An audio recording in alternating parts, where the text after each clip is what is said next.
Hello, GT maths classes में आपका स्वागत है। क्लास 10th में सीरीज चल रही थी न्यूमेरिकल इलेक्ट्रिसिटी चैप्टर एस चांद बुक से, लखमीर सिंह मंजीत कौर, क्लास 10th।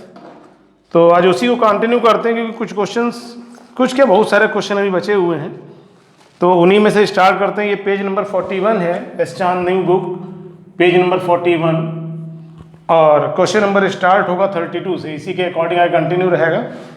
चलिए, पहला जो क्वेश्चन इसमें दे रखा है वो दिया है, एक सर्किट दे रखा है। इसमें एक सर्किट बना हुआ है और इनके रेजिस्टेंस दे रखे हैं। अभी बैटरी बना देते हैं। चलिए, तो इसमें दे रखा है एक 5 ओम दे रखा है रेजिस्टेंस, और इस पे जो पोटेंशियल डिफरेंस है वो दे रखा है 10 वोल्ट, जबकि यहाँ पर रेजिस्टेंस नहीं दे रखा और इस पे पोटेंशियल डिफरेंस दे रखा है 6 वोल्ट। इसमें जो पहला पार्ट है वो दिया है what is the current through the 5 ohm resistor, यानी हमें करंट निकालना है I5, यानी कि 5 ओम पे हमको करंट निकालना है। तो I इज इक्वल टू क्या होता है V अपॉन R। तो V अपॉन R, तो यहाँ पे V कितना है 10 है और R कितना है 5 है, तो आंसर आ जाएगा 2 ampere. This is the first answer. उसके बाद दिया है what is the current through R, हमें R पे निकालना है, यानी कि हमको करंट निकालना है किस पे, R रजिस्टेंस पे। तो यहाँ पर भी फार्मूला क्या होता है, V अपॉन R होता है। तो पहली चीज़, अभी हमने आपको पहले भी पिछले क्लास पढ़ाया हुआ था कि सीरीज कॉम्बिनेशन में करंट डिफर नहीं करता है, दोनों पे सेम होता है। इसका मतलब ये हुआ कि हम I की जगह पे क्या लिख सकते हैं, क्या निकालना था इसमें, what is the current through R। तो ये डायरेक्ट इसका आंसर अगर लिखना चाहें आप तो लिख सकते हैं कि IR जो होगा वो इसी I के इक्वल होगा, ठीक है। यानी कि IR, I और I5, यानी कि 5 ओम रजिस्टर पर करंट, पूरे सर्किट का करंट और R पे जो करंट होगा, ये तीनों क्या होंगे, सेम होंगे। दैट्स वाई हम कह सकते हैं कि R ओम रजिस्टर पर भी जो करंट होगा वो 2 एम्पियर होगा।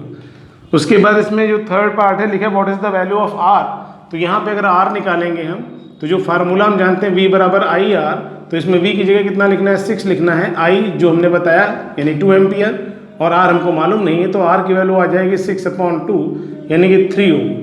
यहाँ पे रजिस्टर आ जाएगा। उसके बाद अगला है इसमें what is the value of V इसमें ओके, V यानी कि टोटल।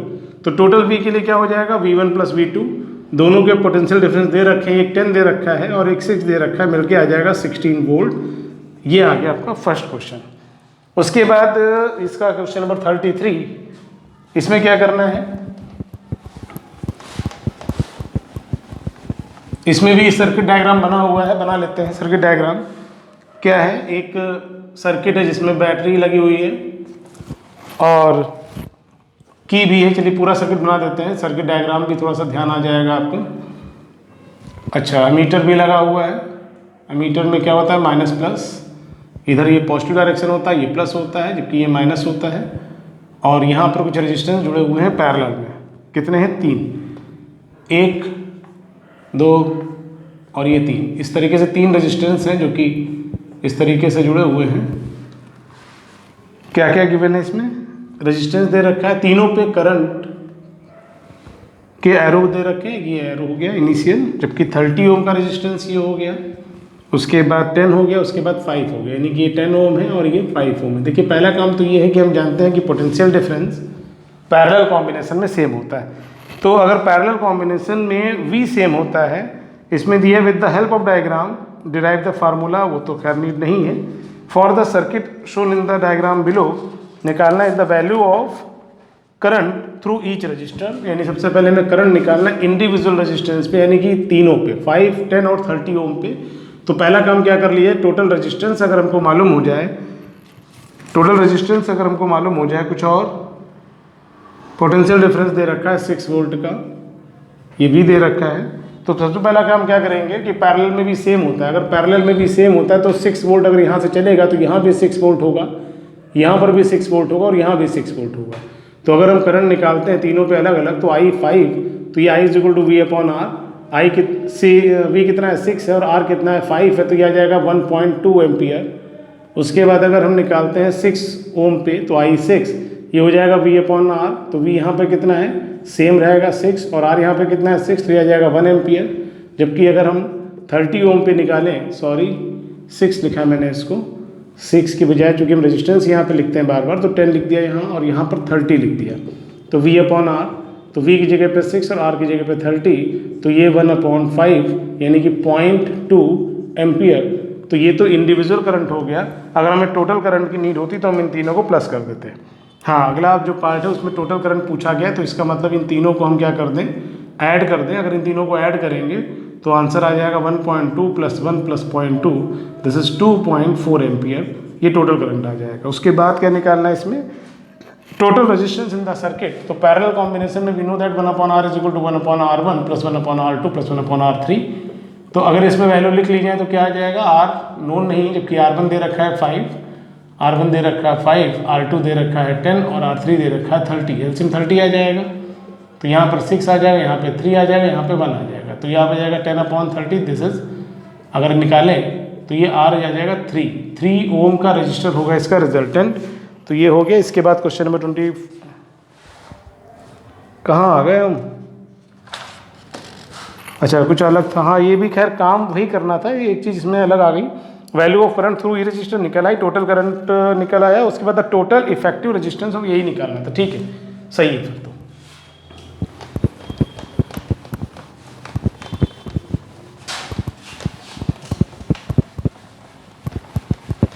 इसके बाद है क्वेश्चन नंबर 34। इसमें भी एक सर्किट डायग्राम बना हुआ है। सर्किट डायग्राम में एक रेजिस्टेंस ये है, जबकि यहाँ पर 2 रेजिस्टेंस हैं। ये जुड़ गया, उसके बाद इसके साथ अमीटर जुड़ा हुआ है, बैटरी जुड़ी हुई है, और ये इस तरीके से पूरा हो गया। ये करंट का डायरेक्शन हो गया। 4 वोल्ट की बैटरी दे रखी है, this is positive, this is negative. Resistance के बारे में भी कुछ दे रखा है, 5, 3 एंड 2 ओम, ये रेजिस्टेंस दे रखे हैं। निकालना है टोटल रेजिस्टेंस क्या होगा। तो टोटल रेजिस्टेंस के लिए क्या करेंगे, सबसे पहले ये 3 और 2, यानी कि अगर हमें R निकालना है तो ये हो जाएगा 3 + 2, या R1 नाम दे दें, R1 आ जाएगा 3 + 2, यानी ये वैल्यू आ जाएगी 5 ओम। क्यों आई, लिख सकते हैं कि 3 ohm and 2 ohm resistor are in series, therefore R1 = 3 + 2, यानी जो रिजल्टेंट रेजिस्टेंस निकलेगा वो आ जाएगा 5 ओम। और इसके बाद अगर आपको लिखने में दिक्कत है तो यहाँ पे नेमिंग कर सकते हैं, AB वगैरह डाल दीजिए तो कुछ निकल आएगा। यहाँ पर कुछ नाम दे दीजिए और निकाल सकते हैं, अदरवाइज ऐसे ही काम चल जाएगा। तो यहाँ पे क्या निकल आएगा, हमको रेजिस्टेंस मालूम हो गया। उसके बाद ये रेजिस्टेंस 5 दे रखा है। अगर पूरे सर्किट के लिए रिजल्टेंट रेजिस्टेंस पे काम करेंगे, अगर हम रिजल्टेंट रेजिस्टेंस अगर पूरे के लिए काम करेंगे तो इसमें क्या आ जाएगा, 1/R = 1/R1 + 1/5। तो R1 की वैल्यू भी 5 आई है, तो 1/5 यानी ये आ जाएगा 1/R = 2/5, यानी R की वैल्यू आ जाएगी 5/2। 5/2 का मतलब 2.5 ओम। तो ये रिजल्टेंट रेजिस्टेंस आ जाएगा। ठीक है, तो इसके बाद क्या करना है, रिजल्टेंट रेजिस्टेंस निकालने के बाद आगे इसमें निकालना है current shown by the ammeter, यानी करंट निकालना है। टोटल V हमको पहले से मालूम है 4 वोल्ट, और टोटल R मालूम हो गया 2.5 ओम। तो I चाहिए, I = V/R। तो V की जगह पे 4 और R की जगह पे 2.5, पॉइंट हटाया, 5 8 जा 5 5 जा, तो 8/5 यानी कि 1.6 एम्पियर, 1.6 एम्पियर ये करंट आ जाएगा। इसके बाद यानी कि जो रीडिंग होगी एमीटर की वो 1.6 एम्पियर होगी।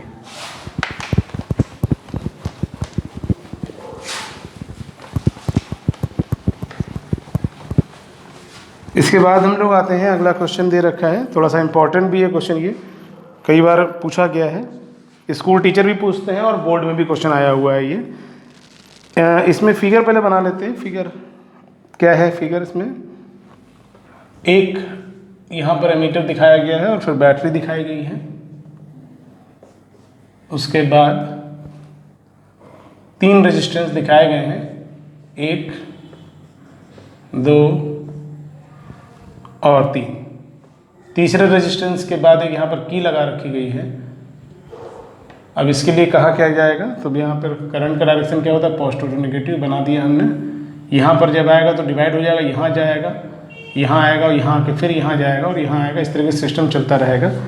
समझना क्या है वो इसमें दिया क्या है, सुनिए पहले कि in the diagram shown below the cell and the ammeter both have negligible resistance and the resistors are identical. Identical का मतलब जो रेजिस्टेंस यहाँ पर है वही रेजिस्टेंस यहाँ पर है और वही रेजिस्टेंस यहाँ पर है, ठीक है। उसके बाद अगर हम पोटेंशियल डिफरेंस की बात करें तो हम जानते हैं पैरेलल में भी सेम होता है। देखिए अभी मैंने ये लिखा है, लेकिन क्वेश्चन समझ लीजिए, ये की अभी क्या है, ओपन है। अगर ओपन की हो जाएगी तो फिर कंडीशन दूसरी होगी, भी समझाएंगे, क्लियर हो जाएगा। लिखा है with the switch K open the ammeter reading 0.6 ampere. इसका मतलब जो करंट है वो 6 एम्पियर का आएगा जब ये की ओपन है। अच्छा, ओपन अगर की है तो इसका मतलब क्या हुआ? ओपन की का मतलब ये हो गया कि इसका पॉजिटिव टर्मिनल और नेगेटिव टर्मिनल दोनों ही यहाँ पर नहीं जुड़े हुए हैं, कनेक्ट नहीं है। अगर कनेक्ट नहीं तो इसका मतलब आर पे कोई भी करंट नहीं पहुँचेगा। तो करंट कहाँ पहुँचेगा? करंट पहुँचेगा आर, यानी कि ये जो दोनों बाकी दे रखे हैं जिनको की से कोई मतलब नहीं, क्योंकि की कहाँ पर लगी, आई यहाँ पर लगी। अगर ये की हम ओपन रखेंगे तो करंट इन पे तो पहुँचेगा लेकिन इस पर नहीं पहुँचेगा। इन पे क्यों पहुँचेगा? क्योंकि इस की का रूल सिर्फ इसके लिए, ठीक है। जैसे पैरेलल कॉम्बिनेशन डोमेस्टिक सर्किट में होता है कि अगर हमने बल्ब बंद करना है तो बल्ब का स्विच ऑफ करते हैं, उसी तरीके से अगर हमें ये रेजिस्टेंस ऑफ करना है तो मैंने इस की को यहाँ पर लगा रखा है और मैंने यहाँ पर ओपन कर दिया। इसका मतलब ये अब काम नहीं करेगा, इसका मतलब करंट यहाँ पर नहीं पहुँचेगा। तो करंट कहाँ पहुँचेगा? दो जगह पहुँचेगा। अब दो जगह अगर पहुँचेगा, 6 एम्पियर का करंट है, 6 है कि 0.6 है, 0.6 एम्पियर है, 0.6 एम्पियर का करंट है। तो जब वो यहाँ पर आएगा और दो पार्ट में डिवाइड होगा, 3 में डिवाइड नहीं होगा। क्यों नहीं होगा? मैंने बताया क्योंकि यहाँ पर सर्किट पूरा नहीं है, इसलिए करंट यहाँ नहीं पहुँचेगा। तो करंट दो जगह डिवाइड हो जाएगा। तो 0.6 एम्पियर अगर यहाँ पर दो पार्ट में डिवाइड होगा तो V भी सेम रहेगा, R भी सेम है। इसका मतलब I is equal to V/R, I भी दोनों पे सेम रहेगा। तो 0.6 एम्पियर करंट के अगर दो इक्वल पार्ट करेंगे तो 0.3 एम्पियर यहाँ आ जाएगा और 0.3 एम्पियर यहाँ पर आ जाएगा। पहला काम तो ये हो गया। तो क्वेश्चन में डिमांड क्या थी? What will be the ammeter reading when the switch is closed. पहला पार्ट गिवन है, दूसरे पार्ट पे काम करना है। यानी ओपन है तब ये गिवन था, क्लोज्ड होगा तो रीडिंग क्या होगी, यानी जब क्लोज कर देंगे उस समय करंट कितना होगा ये निकालना है। तो क्या किया जाए? देखिए पहला काम, अगर इसको कनेक्ट कर दिया जाएगा, अगर ये सर्किट पूरा हो जाएगा तो जो करंट अभी सिर्फ इस पे पहुंच रहा था अब इस पे भी पहुंचेगा। अच्छा, जब ये तीनों कंबाइन हो जाएंगे तो R चूंकि वही है और V भी वहाँ क्या हो जाएगा, सेम हो जाएगा। अब अगर आप देखें तो जो V है यहाँ, वही V यहाँ पर, वही V इसके लिए, R भी तीनों के लिए सेम है। जब V और R दोनों सेम है तो यहाँ पर जो I आएगा वो भी तीनों के लिए क्या आएगा, सेम आएगा। यानी कि I1, I2 और I3 तीनों में क्या हो जाएगा, सेम हो जाएगा। अब एक बात बताइए हमको, हम पहले से निकाल चुके हैं भाई, V तो फिक्स था, V चेंज नहीं होगा। इस बात को समझें आप कि V चेंज नहीं होगा, जो अभी तक था वही V अभी भी रहेगा, क्योंकि हमने बोला जो टोटल V होता है वही ट्रांसफर होता है सबके पास। अगर पैरेलल कॉम्बिनेशन है तो जितना पोटेंशियल डिफरेंस यहाँ से चलेगा, अगर मान लीजिए यहाँ से V चला है तो V इस पे होगा, V इस पे होगा, V इस पे होगा। R भी फिक्स है, V भी फिक्स है, तो V/R की वैल्यू भी फिक्स है। और V/R की वैल्यू यहाँ से जो निकलेगी वो कितनी निकलेगी, 0.3 एम्पियर। पहले कर चुके हैं काम हम लोग। V/R की वैल्यू 0.3 एम्पियर निकलेगी। क्यों निकलेगी? क्योंकि 0.6 एम्पियर जब दो जगह डिवाइड हुआ तो 0.3 एम्पियर आ गया, यानी कि जो V/R की वैल्यू 0.3 आ गई। तो अगर यहाँ पर जब हम यहाँ पर निकालेंगे फाइनल केस में, यानी जब हमने इसको कनेक्ट कर दिया तब अगर हम करंट I3 निकालते तो भी V/R यहाँ पर आएगा, V और R वही रहेंगे जो पहले थे। इसका मतलब यहाँ भी जो वैल्यू आएगी वो सेम आनी चाहिए। अब देखिए 0.3 एम्पियर यहाँ पर भी हो गया, 0.3 यहाँ पर भी था, 0.3 यहाँ पर भी था।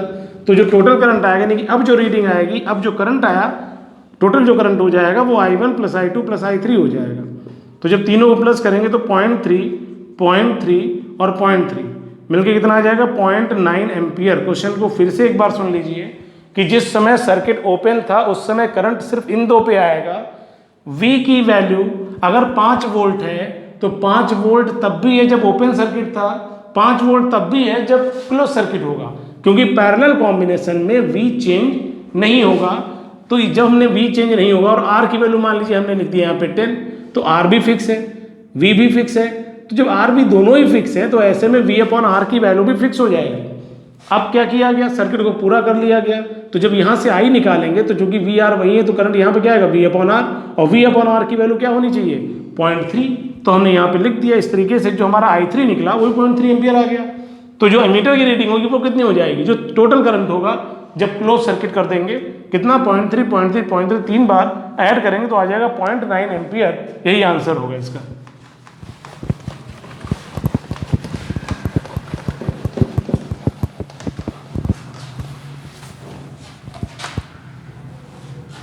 इसके बाद हम लोग आ गए हैं क्वेश्चन नंबर,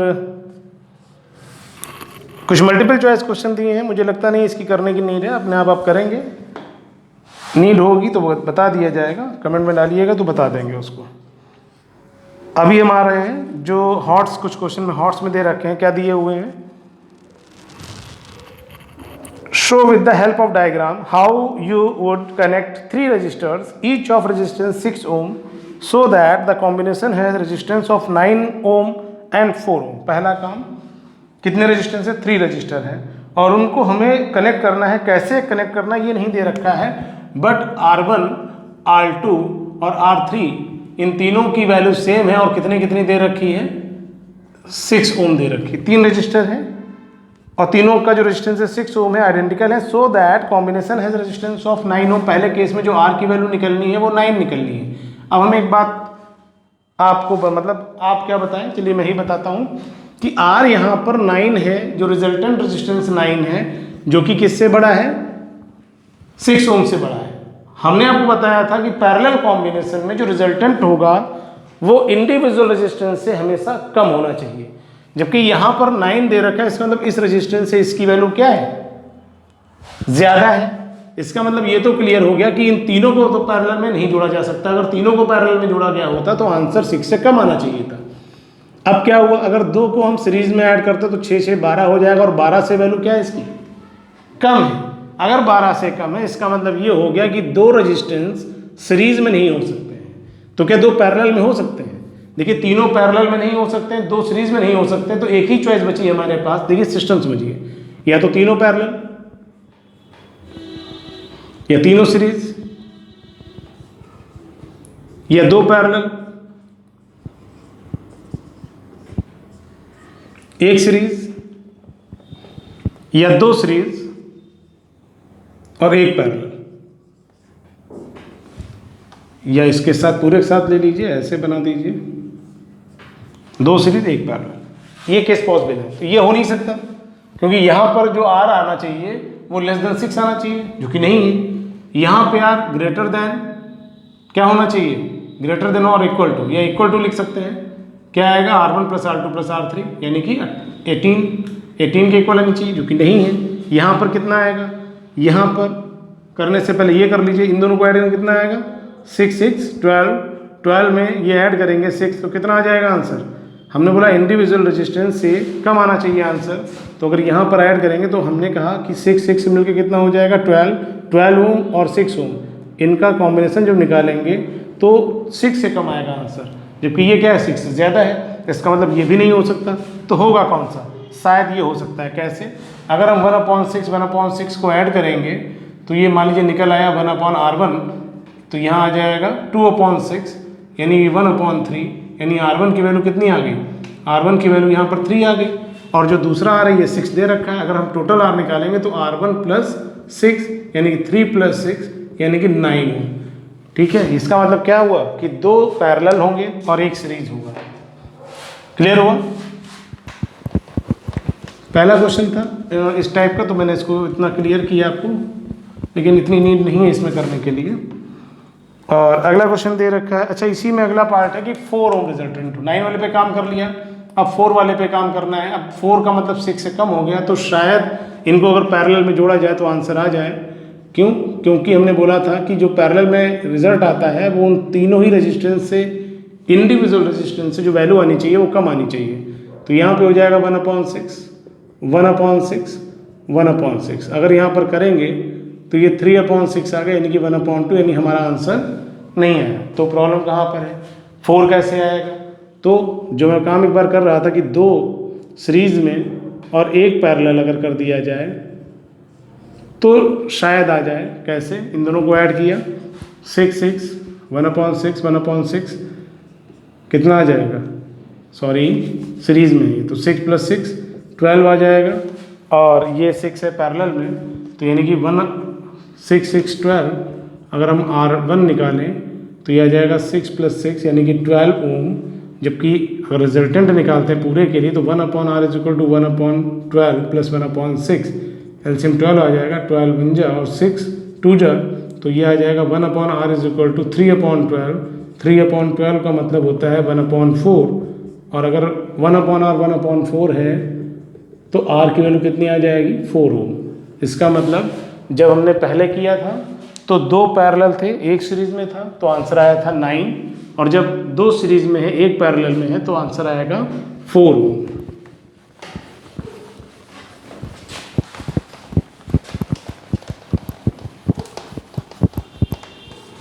इसके बाद हम लोग बढ़ते हैं आगे, यानी कि क्वेश्चन है अगला इसका, 2 resistors when connected in parallel give resultant value of 2 ohm. When connected in series the value becomes 9 ohm. Calculate the value of each resistance.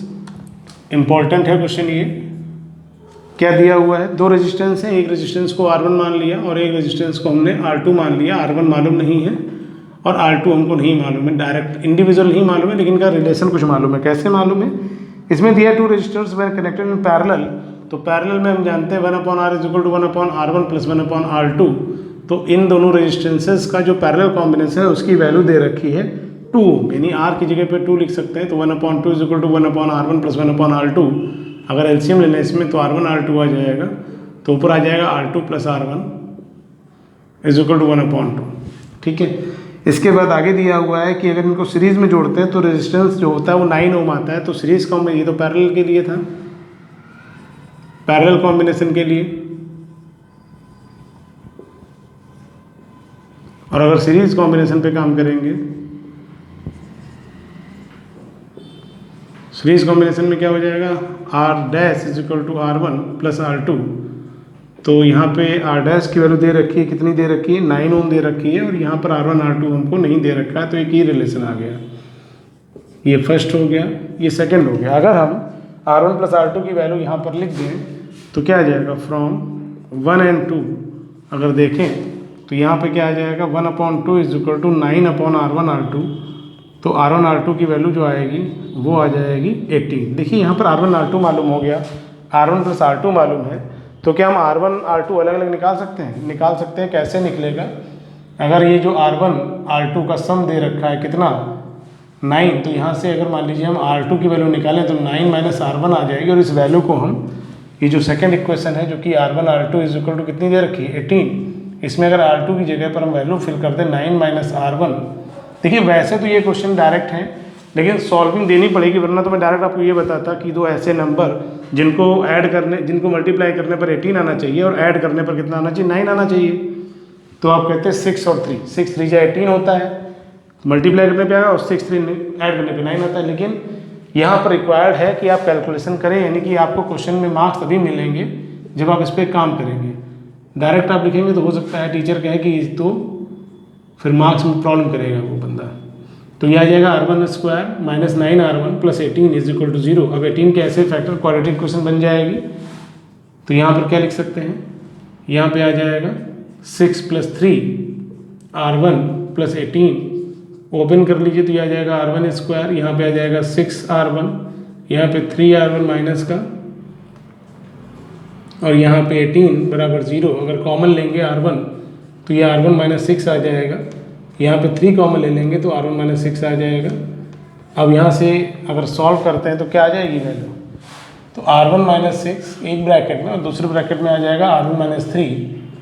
तो यहाँ से जो R की वैल्यू निकलेगी R1 की, तो या तो 3 आएगी या 6 आएगी। तो अगर R1 3 है तो R2 6 होगा, और अगर R1 6 है तो ये 3 होगा। कहने का मतलब जो 2 रेजिस्टेंस हैं उनमें एक रेजिस्टेंस 3 ओम का होगा और एक रेजिस्टेंस 6 ओम का होगा। ठीक है।